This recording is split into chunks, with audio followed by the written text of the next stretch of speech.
President of Aligarh Muslim Teachers Association, Khalid Sahab, my dear friend Faizan Sahab, Raza Sahab, Siddiqui Sahab, Joint Secretary Sahab, members of the Executive Committee of Aligarh Muslim University Academic Council, teachers, students. I cannot possibly express my gratitude for the overwhelming response that I have received amidst my own people.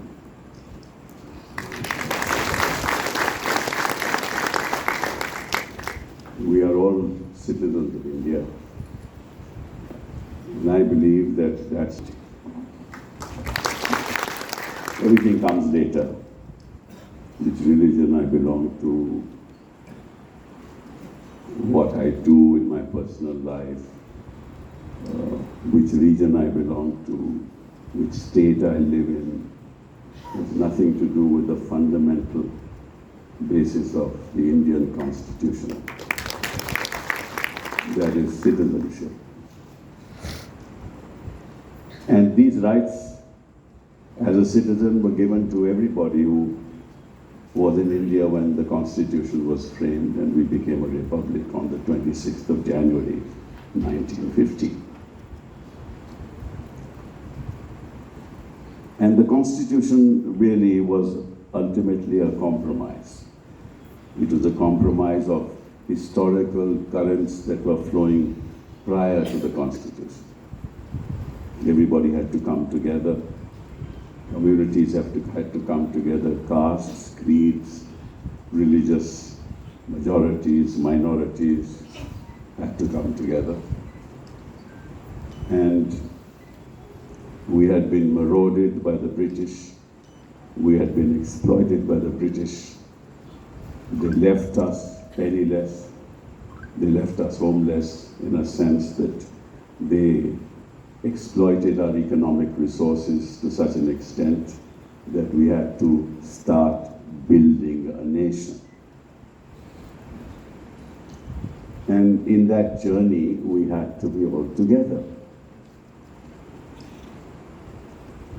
And the Constitution represented the principles and the parameters on the basis of which we would undertake this great journey of India. And if you look at the Constitution, you realize that as far as the scheduled castes, scheduled tribes, as far as the backward classes were concerned, they were given some entrenched rights. Entrenched rights under Article 15, Article 16 of the Constitution, Article 15 in relation to education, Article 16 in relation to employment. But because those rights were given based on caste, those could not be conferred on the minority community. Whether it was a Christian minority or other minorities or Muslim minority. And because the Muslim minority was a sizable part of our population, and the Constituent Assembly debates reflected the concern of that section of the community to their own future, naturally they had to be given some sort of assurance. And that's how we got the birth of Article 19, Article 29, Article 29, Article 30, Article 25, Article 26, Article 27, 28. And it is in that sense that we have to realize that this was part of the fundamental rights of citizens of India. They may belong to X, Y, or Z community. That's why it was put in the chapter of fundamental rights. I can share with you this fact that ever since I started practice 52 years ago, I have never appeared on the other side. Never once. Because whenever there's an invasion on the rights of a citizen, he may belong to any community. I have always stood by the citizen. So when Faizan Saab came to me and said that let's do this case, there's no way I could refuse it. And I can share one fact with you, that but for him, we would not have won this case.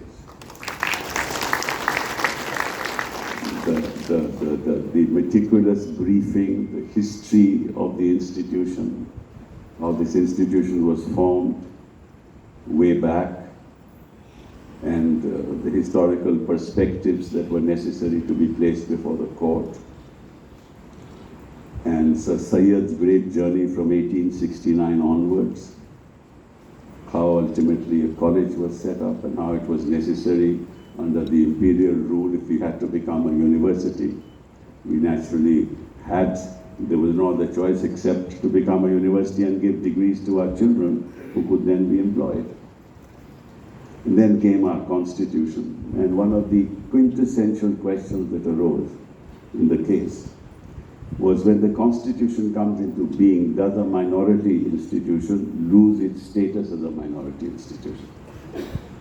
That was one of the issues that was debated at great length in the Supreme Court of India. And the court decided in our favor that once a minority institution is said to have been founded by members of the minority community, then that minority institution is recognized by the Constitution and doesn't lose its status. So that, in a sense, was a great victory for us. I won't go into the boring details and the legal arguments because that's not necessary. But then the other question that arose, which was also very, very important, that if you look at Article 30 of the Constitution, it says that all minorities based on religion or language have the right to establish and administer educational institutions by their choice, of their choice. So the question arose that, right, if you say that the AMU was founded prior to the Constitution, was recognized by the Constitution as a minority institution when the Constitution came into being, but if you do not satisfy the test of establishment and administration, you will not be considered to be a minority institution. And in that sense, Basha's case had decided the other way, namely that it was neither established by the minority institution because it became a university, and it was not administered by the minority. So both tests were decided against us. So we had to overcome this Herculean task of trying to convince the court that the word establish and administration are not conjunctive but disjunctive. In other words, what was held in the past and what several high courts have held, that if you have established it and you are not administering it, in other words, the minority is not administering the institution, then you lose your status under Article 30.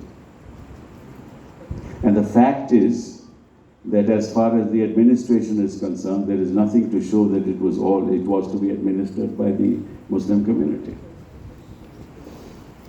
That is presently the situation today. So we had to overcome this Herculean task of convincing the court that in fact this is disjunctive because it is governed by the word choice. Establish and administer educational institutions of your choice. So you set up a minority, you set up the foundations of a minority institution of your choice. And you have the choice to administer it yourself, and you have the choice to allow somebody else to administer it. That's a matter of choice, and the fundamental of any educational institution belonging to the minority is a matter of choice. What kind of minority institution to set up is my choice. What kind of courses in which I would teach my students is my choice. What kind of faculty I would recruit is my choice. Except that I'll have to comply with standards set up for the purposes of the quality of education which is regulated by law. The quality of any educational institution is regulated by law, whether it's by the majority or the minority. You will have say that if you cannot recruit a teacher without a PhD in the medical course, that's a matter of regulation. That doesn't come into the matter of choice. The choice is I can have a medical degree, I can grant a medical degree, but who are the teachers, what qualifications will they have is regulated by law, because that is a matter which is fundamental to the quality of the student who actually moves out of the university once he completes his education and tries to get a job. So the regulation of quality standards, either by the university or otherwise, is not a matter of choice. But it is my decision that I want to give some administrative control to some other authority is a matter of choice. Because that's nothing to do with standards. And Supreme Court has held in several judgments that even a minority institution has no right to mismanage the institution. They have the right to manage the institution. They can't maladminister the institution. They have the right to administer the institution. So ultimately, and luckily for us, the court bought that argument and said this is disjunctive. You have the choice to have whosoever you want the institution to be administered by, and the kind of institution you want to set up. And Faizan Sahab, may I tell you this, there is nothing left in the case now. We'll have to win this case.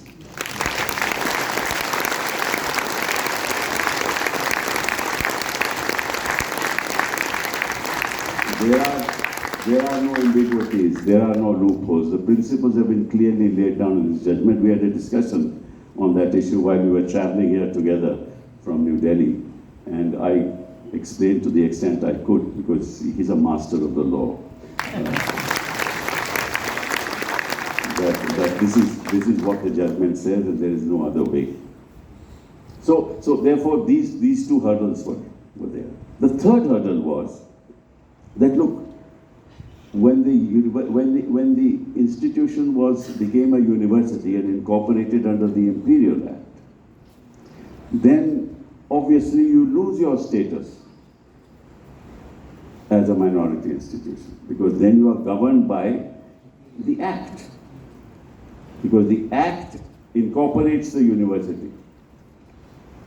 And the incorporation of a university under an Act results in losing your minority character. So then we had to make a distinction that incorporation of a university is a matter of law. The founding of a university is not a matter of law, that's a matter of fact. So we won that argument. And we said to the court that, look, there are so many universities, state universities, which are minority institutions, which are recognized even today as minority institutions in several states, which are regulated and are incorporated under a statute, yet they are minority institutions. Will you render a judgment to, in fact, decide that all those institutions are not minority institutions merely because the state has incorporated them? So we succeeded in that. So there were several hurdles to be crossed. You don't reach Everest till you deal with the climate on the way. So we dealt with that climate, and we dealt with it in a manner that was logical. And luckily, and I have to say luckily, because it's a 4-2 decision, actually the fifth judge is neither against us nor for us. So there is still the feeling within the judiciary that the secular character of our country has to be protected. Because these are difficult times, very difficult times, and I'll come to that a little later. But let me talk about what you asked me to speak on. I talked about a journey as far as the Aligarh Muslim University is concerned, but let's talk about, educational rights and cultural rights. Now when you talk about right, see, the difference as far as scheduled castes, scheduled tribes, and backward communities are concerned, that they are allowed to be set up by the state, by private individuals, but they get aid from the government. Now, as far as minorities are concerned, when you set up an institution, you don't get aid from the government. There's no right to get aid from the government. So the problem with minorities in India, and we talk about educational rights, is that very few institutions, educational institutions are set up because people don't have the wherewithal and the resources to set up those institutions. And the consequence is that if you look at the numbers in terms of the gross enrollment ratio in school, in higher secondary, in secondary education, you will see that most of the numbers suggest that the Muslim community is even below the scheduled tribes and the scheduled castes. In other words, as you move up the ladder from secondary to higher secondary to university, your numbers at the level of the university are even below the scheduled castes and the scheduled tribes. Now that's a very serious situation.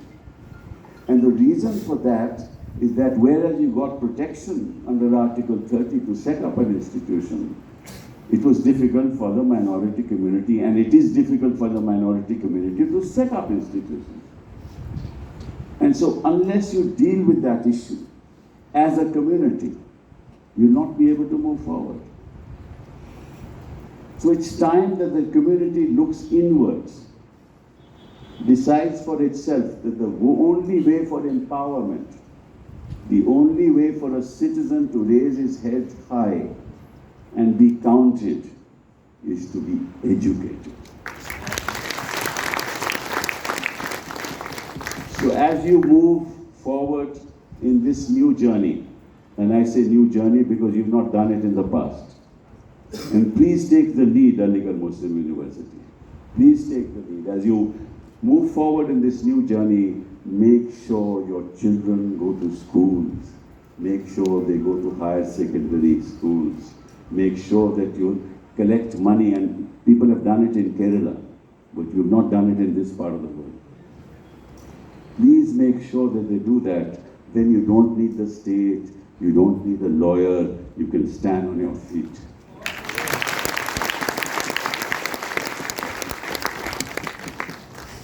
The other problem with minority institutions is that, and this is not something that I have really understood.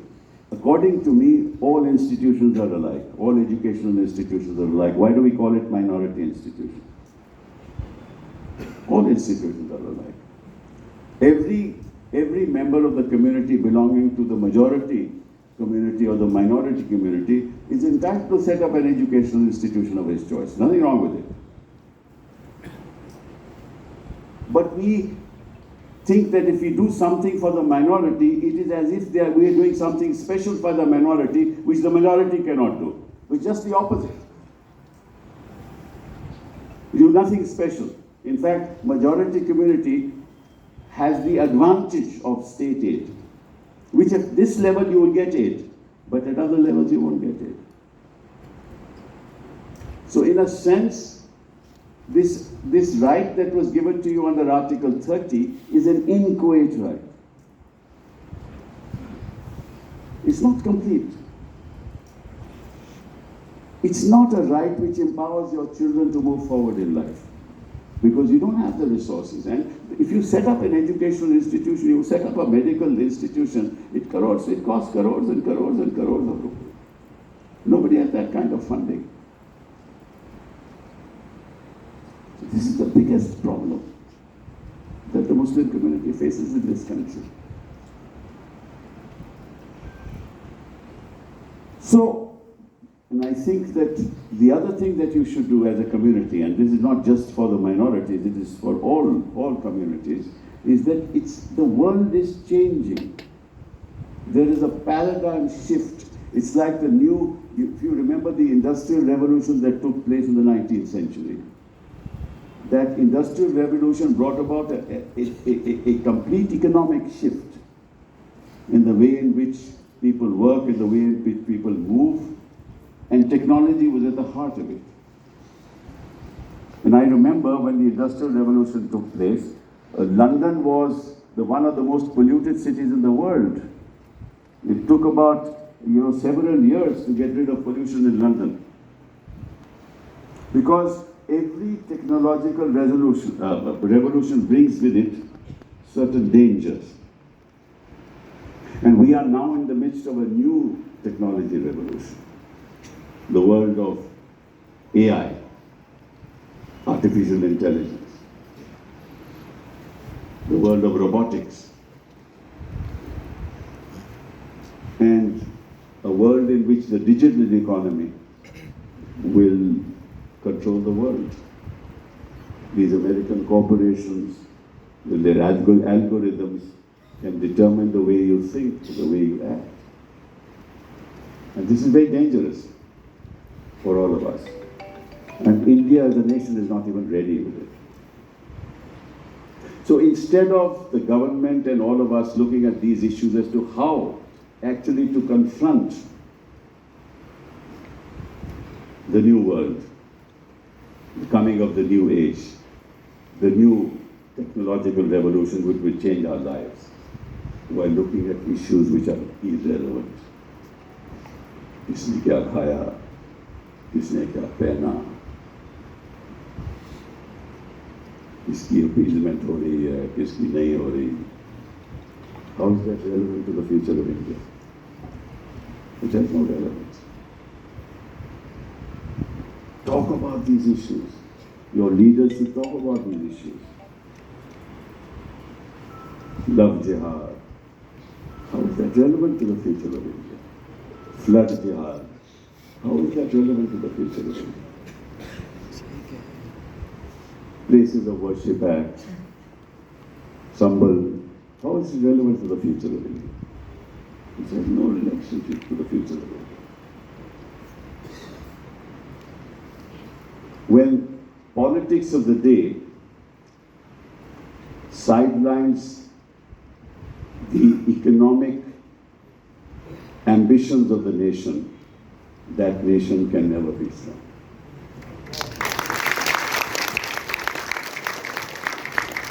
The politics cannot determine economics. It's economics which will determine what the politics should be. But in this country, it's the other way around. And that's a very sad state of affairs. Since 2014, I, as a citizen of this country, and I really have no allegiance to A, B, or C. My allegiance is to the Constitution. As a citizen of this country, I get worried. And I share something with you that I'm worried about. Because that's the history of our country.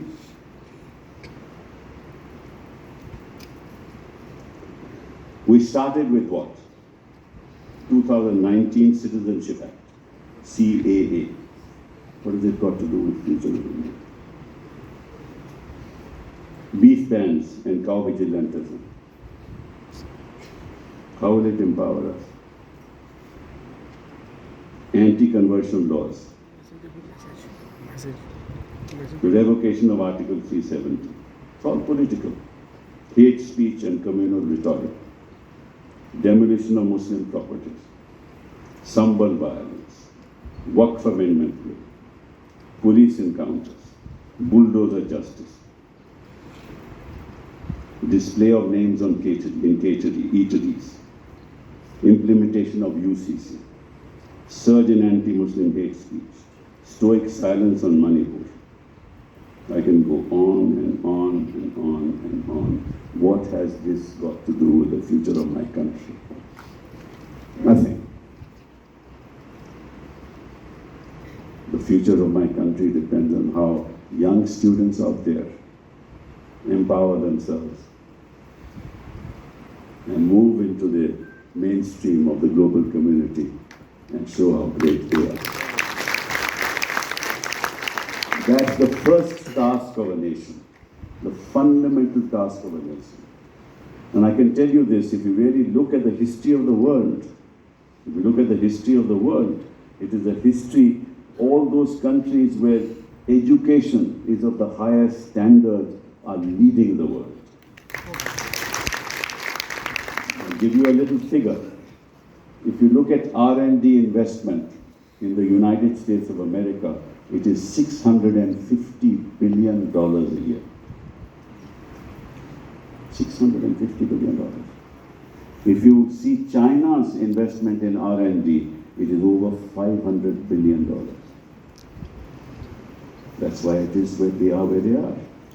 And what is our investment? 50 billion. And what's our population? 140 crores. What do you want? I mean, how can you ever expect you to be a great nation if you don't invest? And all countries who have actually, Britain had universal education a long time ago. China, the first thing that they did was to have universal education. Our education is today about 80%. It's not universal yet. It was 74% when I was a minister in 2014. It moved up to 79 or 80%. Still not universal education. And the kind of quality of education, you know what it is. I don't have to say that. Asal report says everything. So this is the wrong path. The mullahs and the masjids and the temples and all that we do are the wrong way to move your people forward. I'm sorry, I have to say that. It's necessary to say that. That doesn't empower anybody. It breeds the kind of things that we see today. And all that is being done in my country is photo ops and, and nothing more. And when you come to cultural rights, your cultural rights are enshrined in Article 26, as far as the denominations are concerned, 26 of the Constitution. You have the right for freedom of religion, to pray the way you want, set up institutions the way you want, subject to only three things: health, morality, and public order. That's all. Those are the only three exceptions under 26 of the Constitution. So your language is your own. And what a beautiful language Urdu is. Beautiful language. Fortunately or unfortunately, when I was born this side of the border in 1948, but all my brothers and sisters and my parents were fluently spoke the language. In fact, when I went to Chandigarh, which is my hometown, in the evening it was only shairi and nothing else. Which is Ghalib or Iqbal or whoever it was. And my father was a personal friend of many of these poets. So that's how we were built, and there were no problems at all. But suddenly we're finding the language is not being learned by enough young people. There are attacks on what we eat, what we don't eat. There are attacks on identity. This is not the way forward for our country. Everybody's culture, whether it's minorities or majorities, has to be respected. And it will only be respected if there is peace in society. If it becomes a source of conflict, then you will not respect cultures. So this is something that is sacred to all of us, because we belong to different, our origins are different. And we have to respect each other for all that. So, as I said, my commitment to the Constitution is that I will stand for anybody whose rights are being invaded by the state, no matter what the state is. और मैंने आपको बहुत कुछ कह दिया आज, तो मैं आपको कुछ सुना ही देता हूँ।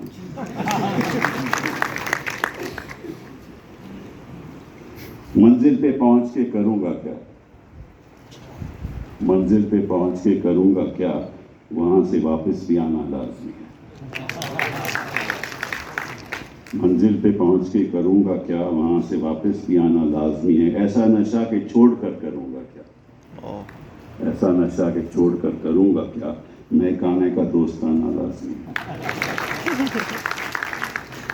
दूर होकर भी बता करूंगा क्या कि तुम पाकिस्तान चले जाओ, दूर होकर भी बता करूंगा क्या, तेरे शहर में घर बसाना लाजमी है,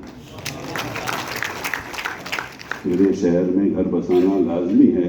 अपना बना के तूने अब ठुकरा दिया, फिर भी तुझको अपना बनाना लाजमी है,